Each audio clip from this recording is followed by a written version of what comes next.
Hey, it's Sarah Burke here from the Women in Media podcast. And before we get started on a new episode, could I get you to hit like, follow, subscribe, hit the bell, whichever app you do your podcast listening in. Make sure you're all set up so you know when there's a new episode and you can help spread the word. Oh, and if you're so inclined, could I ask you to leave a review if the app that you're using does that? You're the best. All right, let's get to the show. I'm Sarah Burke, and this is the Women in Media podcast. Not sure if you're ready for my next guest. She is a multi-platinum, award-winning singer-songwriter, actor, author, broadcaster, and podcast host herself. The president of the record company at the time offered to give me a lift home, and it's not what you think it was. It was nothing gross like that. We were driving, and he was smoking a cigar. He was a huge man. He took up the whole backseat of the limousine. He was dropping me off, and he goes, "You know, Jann, you're 30 pounds away from superstardom in this country." I didn't know what to say, so I got into the hotel, and I phoned my mom, Colette. I told her the story. He told me I was 30 pounds away from superstardom, and she says, "Well, why didn't you tell him you didn't want to gain any more weight?" And I thought, oh my God, that's my mom. That's where I come from. Jann Arden is my guest today. That's all the time we have, Sarah, so... Well, nice. I like your glasses. Thank you. They're new. I just got them this week, literally. I really love them.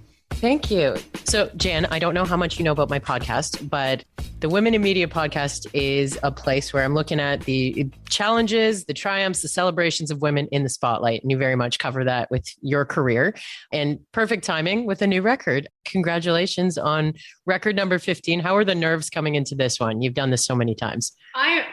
I don't even, people are like, "What do you do when a record comes out?" I'm like, "What do you mean? What do I do? I don't do anything." I walk down the road with the dog, and I don't know if people envision some kind of wild party, but I do remember back in the day, I've been with Universal, which was A&M at the time, for 30 years this year. So I'm gobsmacked that I've been there this long. Some of the people are still there with me. The guy who signed me, Allan, Reid, he runs the Junos now. He's with Karis, and he runs the Junos. So we still, work together and see each other. But there's no nerves at all. I have so little pressure on me.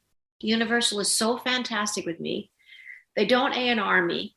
A&R me. That sounds like a weird word. They don't do any kind of oversight or overlordish. We're really going to need a couple of tunes to take to Hot 100 rate.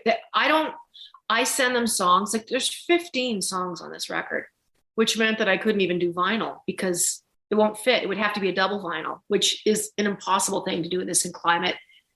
Vinyl companies are backed up to the hill. Anyway, no pressure, zero, nothing. I feel it's going to have a life of its own. And I don't know. I don't think it'll ever see the light of day on radio. I don't know how radio even works anymore, Sarah, but I'm so not even concerned about that. Why did you call the record Descendant? Just because of thinking about my great grandmother in particular. To back up a little bit, this whole pandemic thing it's affected everybody very differently. And to me, I'm just like, I wonder what our ancestors would actually think. I wonder what my great grandmother would. I wonder what my grandmother would think of this. Never mind my mother. My mother passed away like 3 years ago, but I'm just thinking they would probably be rolling their eyeballs, going, "Really, everybody? You need to wear a mask, and it's a bit of an inconvenience." And yeah, there's been horrible deaths and people getting really, really sick. I'm not at all taking away from the profound loss that people have experienced, from jobs to relatives to kids in school. And it really is a cluster of massive proportions. But what I'm saying is it is part of our humanness. This is what happens to human beings. Stuff comes up, plagues, droughts, famines. And I don't know how this particular group of individuals that are wandering the planet now think that, no, I've only got one tick. Do you only have one bar in yours? Like, that's the biggest problem that people are having if they lose their internet. So I think this has been a real eye-opener to know we are not exempt from that. And my great-grandmother was 46 years old when she died, giving birth to her 17th child. My great uncle Winston, whom I knew as a young girl, I knew a lot of my great aunts and uncles. I miss them a lot. My Aunt Sue and my Aunt Ernestine, who was named after my great grandmother. 17 kids.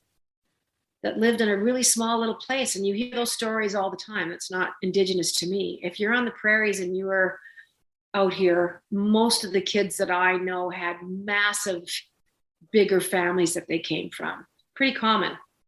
Mm-hmm. So yeah, it just made me think about where I was from, and Ernestine Zato dying at 46 years old, somewhere 2.5 hours north of where I'm living right now. I wonder what she would think of me and the house that I'm living in and what I've done with my life. And I'm very grateful to her that they got me here somehow. It's a miracle that you and I are talking. It means that everyone that we came through had to survive.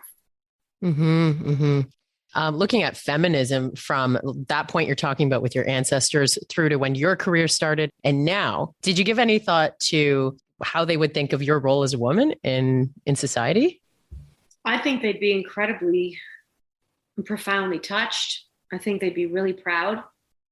I know my mom was really proud of me. She said, you have been able to just do whatever you want. I've been asked so many times about how making my way in the early days, in the 90s, 80s even, as a woman, how that affected the way I made my way through the world. And it really didn't.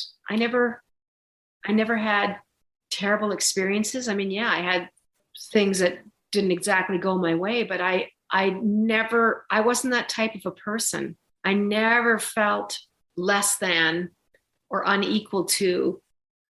I could always go into a room and fill it up, and I could always be intimidating. And I was never the cute little girl in the corner because I didn't sexualize myself.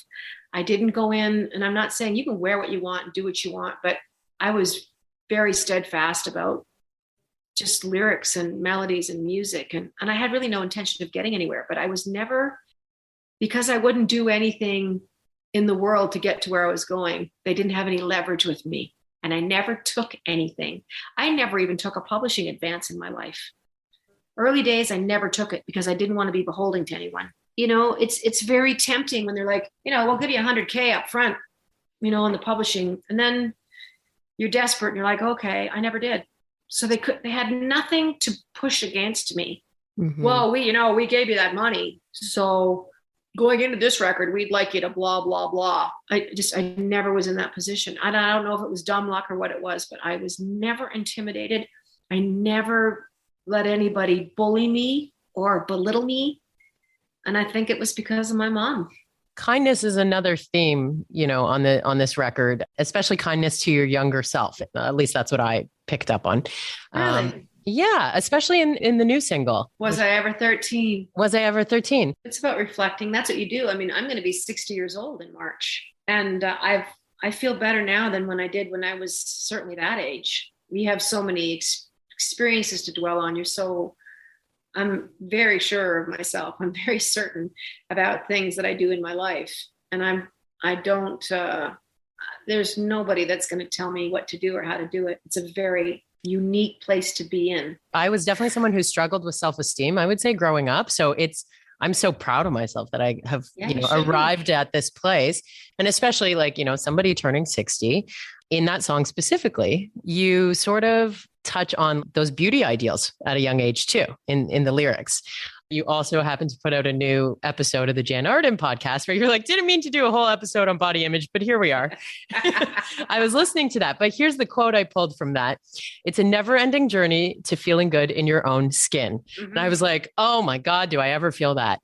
Well, a lot of women, I'm going to say a great majority of them from every age, spend a great deal of their lives wanting to lose 10 pounds or 15 pounds. It niggles away at them their entire lives. If I was only there, and they wake up and their day is ruined by the time it's 10 a.m. because those pants that I want to get into, they don't fit right. Just buy bigger pants. Feel good in those pants. The pandemic has taught us anything.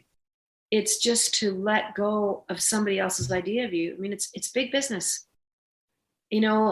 Oprah Winfrey's on there with Weight Watchers touting, be your best self. Be the best version of yourself. Lose 30 pounds in 3 months or whatever the fuck. I'm sure that's completely unreasonable to lose 30 pounds in 3 months. So I didn't mean that. I know not what I talk of, but I'm like, what a state to be in. And I tell this story a lot. When Insensitive was a huge hit in like 94, and I was in the States, I was in LA because I was a co-share between A&M America and A&M in Toronto. I was a co-sign. It hadn't been really done before. So I happened to be in LA doing some work, and I had been at this big thing with CeCe Peniston and Amy Grant and all these big artists like in the 90s from A&M. And anyway, I was going home, and the president of the record company at the time offered to give me a lift home. And it's not what you think it was. It was nothing gross like that. We were driving, and he was smoking a cigar. He was a huge man. He took up the whole backseat of the limousine. And I was staying at on Hollywood Boulevard somewhere, and he was dropping me off, and he goes, you know, Jann, you're 30 pounds away from superstardom in this country. And he's puffing away in the cigarette, and I didn't know what to say. I just sat there so I got into the hotel, and I phoned my mom, fucking collect, because there was no cell phones. It was like 1994. And she gets on the phone, and she's like, I told her the story, told me I was 30 pounds away from superstardom. And she says, well, why didn't you tell him you didn't want to gain any more weight? And I thought, oh my God, that's the best. That's my mom. And that's where she gets her humor, ladies and gentlemen. Bada bang. And when I hung up the phone, I thought, that's where I come from. These are my people. And I never really made it in the States as per se. I mean, I should slap myself right now. Insensitive was huge, and I sold millions of records down there. But I wasn't Sarah McLachlan. I wasn't Katie Lang. I wasn't Alanis Morissette. I wasn't Avril Lavigne. I wasn't Shania. I wasn't Celine. I wasn't any of those Canadian girls. I just never really made it there. I had one song, but I never wanted to. Those weren't my aspirations. And when I really sat back and thought, I just didn't aspire to that. Mm-hmm. And I suppose I could have got a trainer, and I wouldn't even I let them dress me once for the David Letterman show, the people at the label. I was so uncomfortable. They had backcombed my hair. I was in this shiny blue Donna Karan suit. The back home, it's like, oh, we're positioning her as rock and roll. I don't even know what it was, Sarah. After I did that, I thought, never again. I'm going to wear my jeans and my jackets, and I'm going to wear this skirt, and I'm going to wear these. And I never did it again. Mm-hmm. And they just thought I was very difficult to work with. You know, I was told that I was unmanageable. Wondering though, like being on, your face is everywhere. You're on the social media, you're, with the podcast, the TV show, all the things. What do you think the Jann Arden in LA at that time would have done with all the other extensions of you that you offer to your I think audience? It's so gradual. I wouldn't have, it never even dawned on me then. I mean, I was only considering the TV show.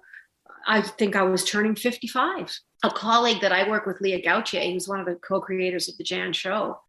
She's like, these producers want to talk to you about, scripted television. I'm like, are you insane? I said, I'm not an actor. You want me to follow us? Yeah. And so anyway, long story short, another year went by, and my manager, Bruce Allan, said, you should talk to them and consider it. And so Leah, she flew out here to my place, and we wrote, I'm like, what's a pitch sheet? She goes, well, it's like, what is the show? Can you explain it in one page or less? And who are the characters?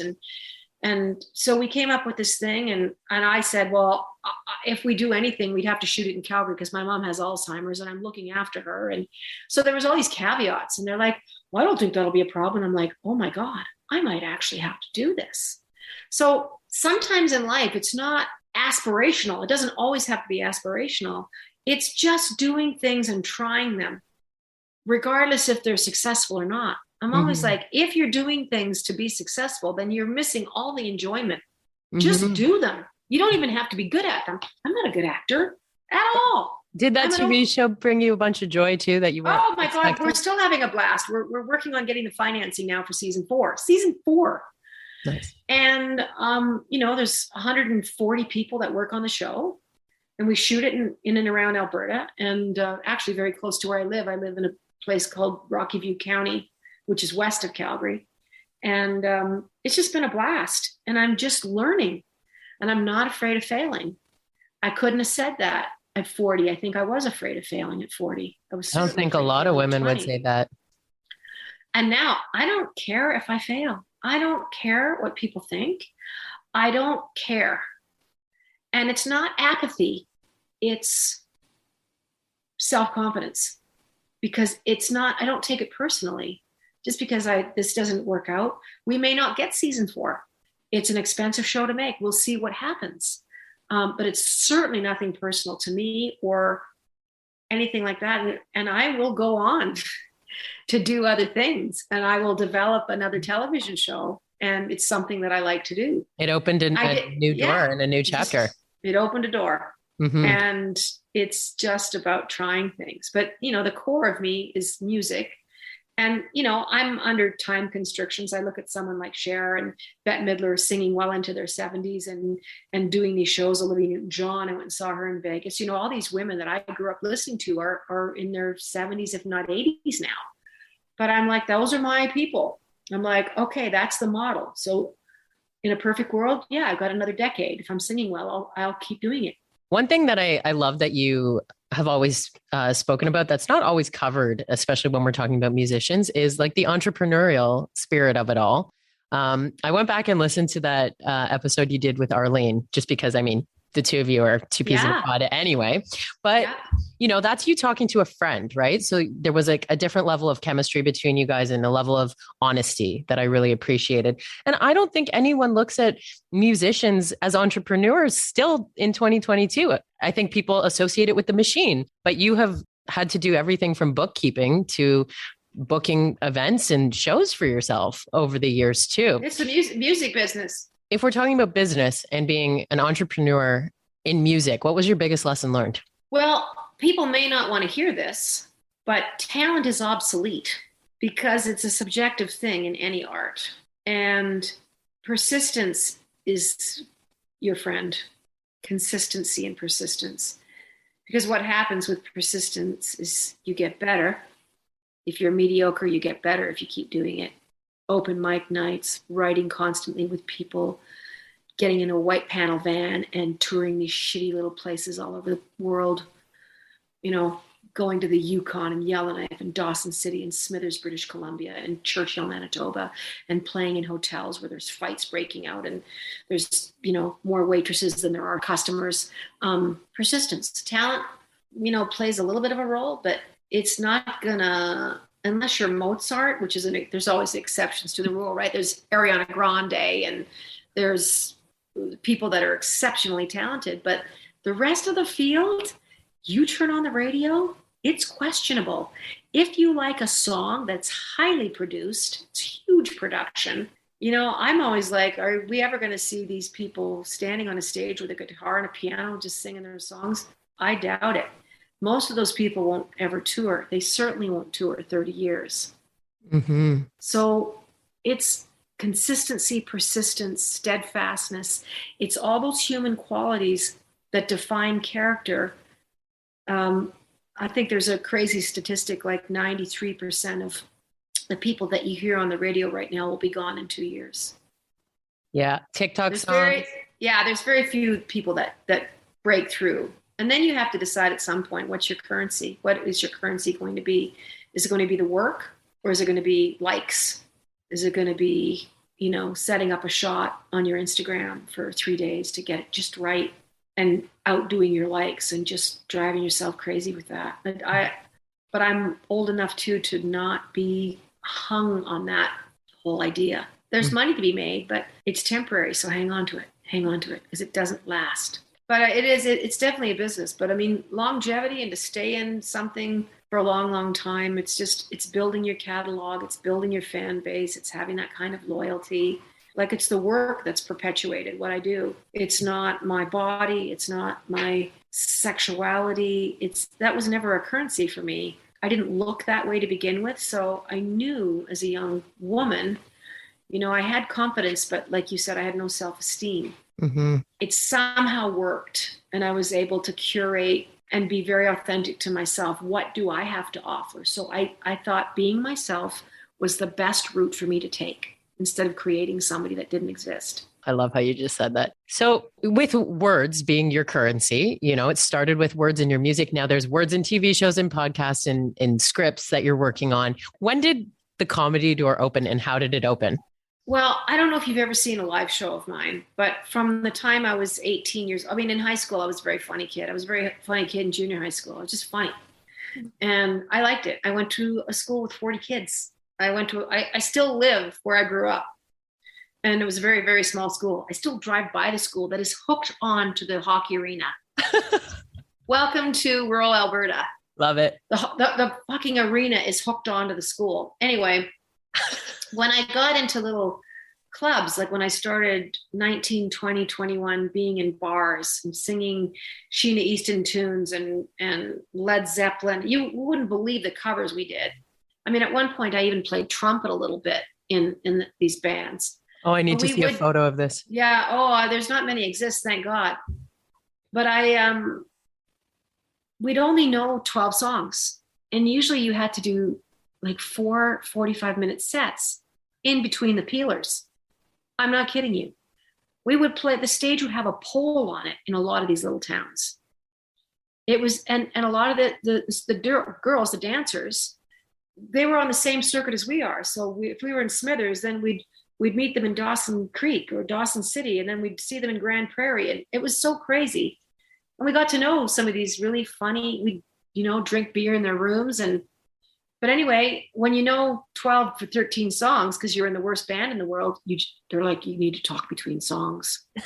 Yeah, tell your story. I would start talking and telling stories, and then we'd play a song, and we repeated songs all night long. But as people got drunker, and a lot of times we just jammed. Like we were in one of those bands that we'd play blues in key of G. And the song would be 17 minutes long. And I would make up lyrics. Oh, I love my man. I'm alive. I say I don't. I knew parts of like Billie Holiday's blues songs, and then we would just morph it in. You can play blues for 20 minutes. And when people are drunk and dancing, they don't know. Oh, yeah. They just want to hear something.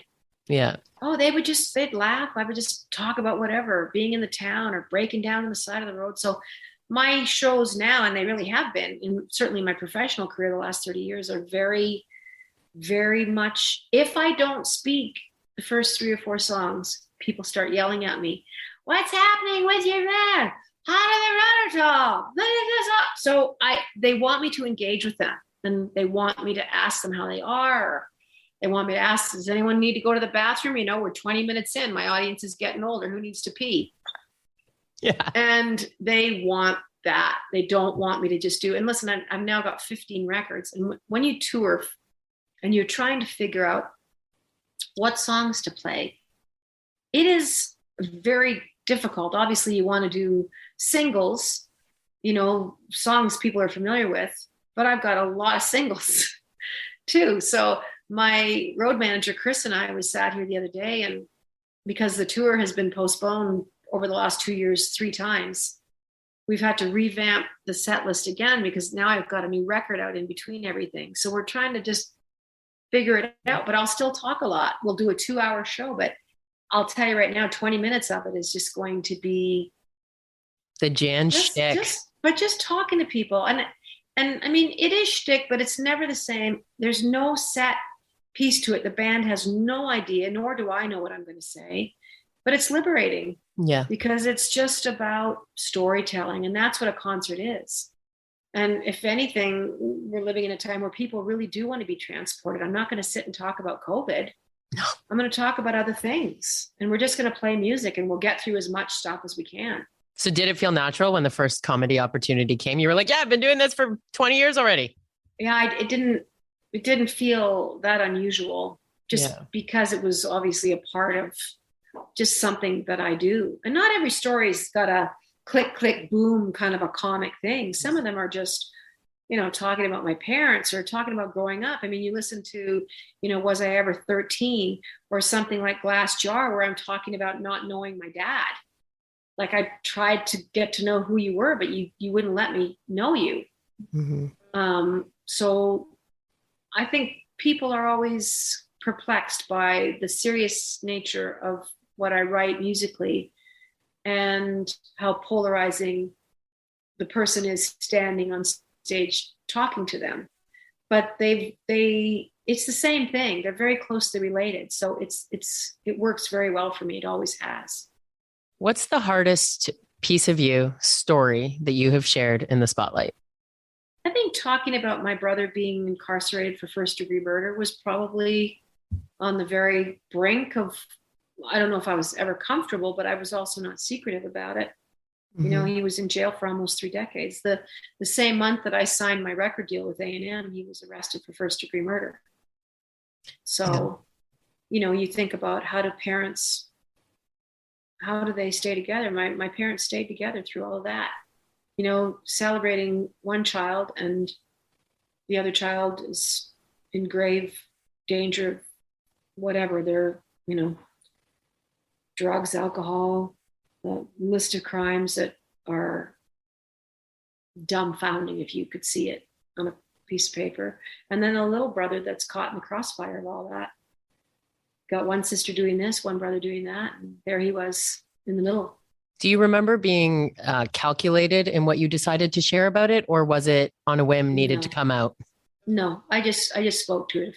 It would always be in a Q&A type of a situation. I didn't skirt it. I had people that were very harsh. I remember Jann Wong, who was a journalist, a very renowned journalist.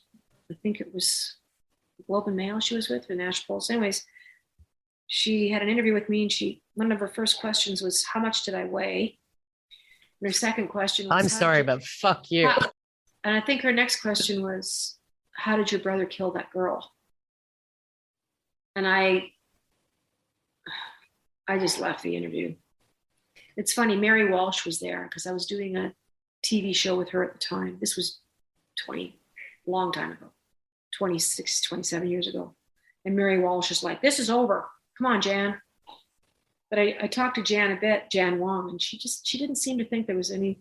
I thought we had a good interview. I didn't see any, and they don't even know that, you know, journalism, how cold and callous and calculated they get. Like, is there a human asking these questions behind this? But I'm used to that. So in the Q&A, and I never try to, for one thing, my brother has always maintained his innocence. I need to say that, Sarah. And I don't question that. I know very little about the case in and of itself, but I know that I went to see him while my parents were alive. I drove them up every 2 weeks to see him for almost 30 years. And he's in a halfway house now. He's paroled. He lost half his foot this year from diabetes and a really bad infection. They cut most of his left foot off, and they just operated on his arm. And he's had a litany of problems, but it's PTSD, and he's so broken down and so institutionalized that I worry about him. I do what I can, but I also can't live his life for him. Mm-hmm. So, you know, in and amongst my own joy, and I still love what I'm doing, you know, that's on the periphery, but I don't live there with him. It's his walk to walk. I've never not supported him. I always will to the day I die or he dies. I have absolutely no judgment. My parents taught me that, the ability to love without any kind of expectations, or we just love him. We love him no matter what he's done. And they were so earnest about it. I learned a lot from my parents. They were good people, flawed people, but good people. Have you watched The Morning Show? Yeah. This is reminding me of Reese Witherspoon's character a lot, just because you have a choice at the end of the day to, you know, live in that world with someone else and be defined by it and maybe paralyzed by it. Yeah. So I'm not paddling the canoe with him. You know, I can't do that. And he understands that. I've always been very, I've just always had lines drawn in the sand of, you know, what I'm able to do and what I'm unable to do. And he understands it. He has no malice either. And he does live in gratitude. He's a humbled, really good person, smart person, but oh my God, I can't. Can you imagine being in jail for 30 years? I can't. No, I can't. going back to the journalist and questions like that, I mean, there's something to be said about operating that way, whether it's in the 90s or now. Like, journalists need to remember to be human, even if you need to get a certain story, because I think you and I, as professionals in the media, we understand you have to get a story, but there's a respectful way to do it. Yeah, no, it's just one of those things that stands out when I think back. And I think I lost track, but I think I've been interviewed something like 30,000 times. Oh my God. I'm not surprised. And, there's press junkets that I would do for 3 or 4 or 5 weeks at a time. And there was 30 interviews a day. And so when you start doing the math, it really does add up quickly. Like when I got that number from my publicity department, this was even a few years ago, I'm just like, how is that possible? They're like, it is. Even if there was like 50 2-minute hits for like terrestrial radio. Yeah. You're doing, we got 60 stations, sister stations. So we're going to do everything this morning, but it's only 2 minutes each. It'll take us 3 hours. We'll be done. But that shit adds up. Yeah. Well, let's flip that coin too. So we talked about, your hardest moment in the spotlight. What's been your proudest moment in the spotlight? I've had just many, just thousands. It's thousands of seemingly insignificant things. What means the most to you in your heart? There really is so many. I think anytime my mom and dad came to a show, they're not things that people would think. It's not winning anything. It's not awards. I don't care about that kind of stuff. I think getting my record deal, I remember going down the street. I was just about to turn 30, which is very old in today's standards. I wouldn't have had the career that I have now. If I was just starting out now on the brink of being 29, I'd already been in the bars for 11 or 12 years. So I had a ton of experience live by the time I wasn't a person that was just like, I just learned to play guitar in my bedroom and now I have to go and perform for people. I had been performing for a long time. I knew the ropes. I was a seasoned veteran. When you got the deal. Bar, yeah, bet I was. And I remember that day because they had turned me down. And then Allan had a change of heart. It was a long story, but he just said, I get it now. And I don't know if he'll ever sell a record, and A&M at that time, they signed me for 10 records. So I blew through those, and then we did another 5 albums, and the president told me like 6 weeks ago, he goes, as long as you want to keep making records, let's just make them. Let's just do it. I'm like, really? Jeff Remedios, he's like, if you want to do a record, Jann, we'll just do it. Let's just keep doing it. He says, as long as you want to keep recording. He said, Universal is here. And it gave me a lump in my throat because I just thought, I don't know how many artists have ever experienced this, but he's just like, let's just do it. You want to do it next year? That's a music executive, though, recognizing the talent for who they are right there. Well, yeah, it's just being yourself. It's like I said, it's if you want to create somebody, which is all fine and well, it's all about art or however you want to approach it.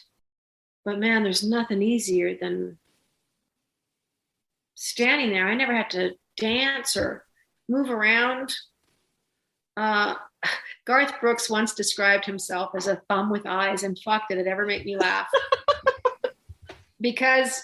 And he wasn't at all. If you've ever seen a Garth Brooks show, he was one of the first guys. I mean, Pink had nothing on him. Garth used to fucking come out in cables, and he was a big country guy. He was swinging around these arenas, and he had the wireless microphone. I mean, he was state of the art way back when state of the art wasn't state of the art yet. And, but my God, he was talking about in an interview. He goes, I'm kind of like a thumb with eyes. And I just thought, I can run with that. I kind of get that because, and then when I saw Adele, 10 years ago, kind of start out in her career, I thought, I love this because she's just standing there singing. She's not trying to cater to, I better do this. I better have 18 dancers around me. And she stands there and sings. And the new special in LA, right? We saw her do it again. She stands and sings and she tells these stories and writes her songs and bears her soul. And it's really changed the game. Yeah, for sure. It kind of just set music, I think, back into a comfortable place where young women especially could feel comfortable telling stories and writing love songs and not feeling like they had to overtly sexualize everything that they did. And I mean, I love seeing J-Lo. It was like seeing an X-rated show. I saw that show a couple of times in Vegas because one friend wanted to see it. And then 6 months later, my other friend, I'm like, okay, we'll go to J-Lo again, force me. Yeah. And both times through, I'm just like, she's so superbly talented. She didn't sing a note live, but whatever blows your skirt up. Yeah. But it was just a highly sexualized, fantastic show. Mm-hmm. You know, in the back of your mind, you're like, I wish I could be like that in some part of another realm, but that's not what it is. But it's sure fun to see other people tap into what they're capable of. But Adele has sent great messaging, I think. I love that too. Okay, so we only got a couple minutes here, and the way that I love to end this podcast, it's almost like a nomination. So I want to hear a couple women that you think would have amazing stories to share on this podcast, who are in the media in some way, shape, or form. I think Jody Vance.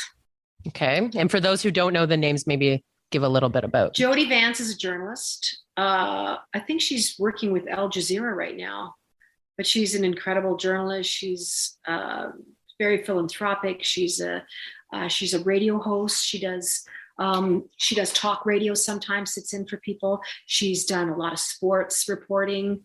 Like she's, a mom and has a partner. She's a dog lover. She's lived a life. Her dad had Alzheimer's and she dealt with so much stuff with him and having him into, care and then going into COVID. And she's, I think, really fascinating. And another woman I think is incredible. Her name is Wendy Williams-Watt. She lives in Vancouver. She's an incredible artist. She's an incredible marketer.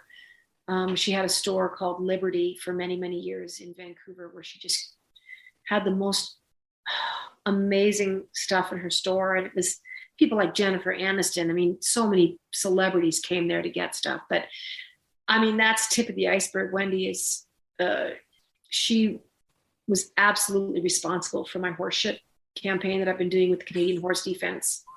And it's just to stop draft horses from being flown to Japan to be slaughtered, to be eaten raw. And she's the one that just came up with this whole thing to get people's attention. And now it's been mandated by the federal government to ban live horse exports to Asia. And Wendy had everything to do with that, just the way she's an amazing interior designer. She's an amazing, like an artist in her own right, just big pieces. Like she just did something in Vancouver. She tied massive red bows across this bridge on every pillar and just gave people this lift of what is that? Like this beautiful crinoline. She just does really cool stuff. She's turning some heads. Yeah, she's really turning some heads. And she's my age. Wendy's my age. But she's she's a very fascinating woman in the arts and very kind of under the radar. And she does something called also Big Love Ball, known all over the world. The Kardashians had them. I mean, it went crazy with these massive spheres that you would blow up with the word love. And she had all this merchandising around the idea of love and sharing love. And of course, when the Kardashians had 40 of these fucking balls at their party, all hell broke loose. And Wendy's site could hardly keep up with people wanting to order these things. That'd be an interesting story to hear about. Like, what? The Kardashians? Exactly. And then she just moved on from it. She's like, I'm not doing that anymore. I want to do some other really big permanent pieces that are out in the world. So it's going to be really, really fascinating to see what she does. She's a really good person. Oh my gosh. I mean, I know she wouldn't do it. That's okay. But Anne Murray, I just think her career was I just watched her CBC special and the way that she kicked doors down for every single woman who's in music in Canada. It's unbelievable what happened in the 60s and the 70s and how the whole geography of Canadian music changed because of what she was doing, what Joni Mitchell was doing, Leonard Cohen, Neil Young. Gordon She's in that circle, yeah. there was literally this many people that started the entirety of our industry, because we weren't really thought of that way. We were this little quiet country off in the great white north that, you know, I don't know, trapped beavers and ate meat.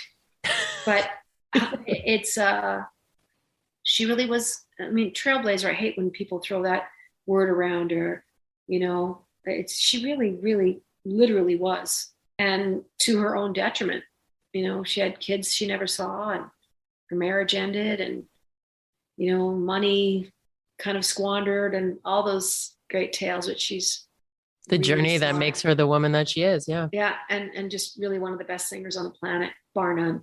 Picking up what you're putting down. Well, thank you so much for giving me the time to talk about your new record, Descendant. A lot of the themes on that record are perfect discussions for this type of podcast. And thanks for always just being real. I think it's so refreshing. And, you know, when I listen to your podcast, I like what I hear, that I'm literally just hearing like someone I can relate to. There's no show.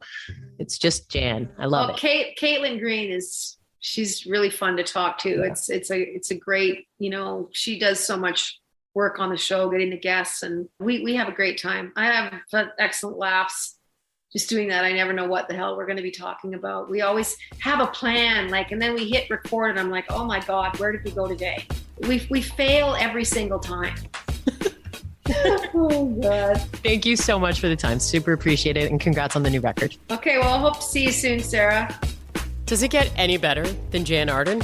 Now there's a woman in media who is willing to say it just like it is. My favorite line was, just buy bigger pants. For more information on her new record, Descendant, you can head to the episode notes or my new home for all this stuff, womeninmedia.ca. That'll take you directly to the podcast page of my new website. You can find out more about previous guests and drop me a line if you have any questions. Thank you so much for listening. And until next episode, make sure you check out the new record from Jann Arden called Descendant, out Friday, January 28th.